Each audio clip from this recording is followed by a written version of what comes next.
Maswerteng gabi po mga ka-STL. Narito na po ang resulta ng STL Bulacan. Para sa araw na to, 3rd January 28, 2026, araw ng Miyerkules. Naway ang mga natayaan nyo pong mga numero kanina ay manalo nawa ngayong gabing ito, 8 PM. Kaya kunin nyo na po ang inyong mga ticket.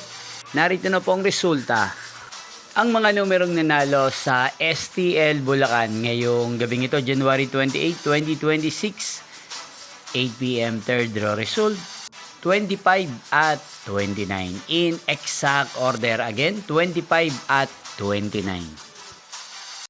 At ngayong gabing ito sa STL Bulacan, natin pong i-shoutout ang lagi pong nanonood sa channel na to, si Kuya Peter ng Bulacan. Shoutout po sa inyo Kuya Peter, sana po ay nasa maayos kayong kalagayan. At sa lahat po ng mga taga Bulacan dyan na lagi pong nanonood sa channel na to, shoutout po sa inyo. Inyo pong napanood ang resulta ng STL Bulacan. Magkita-kita pong muli tayo bukas ng alas 11 ng umaga.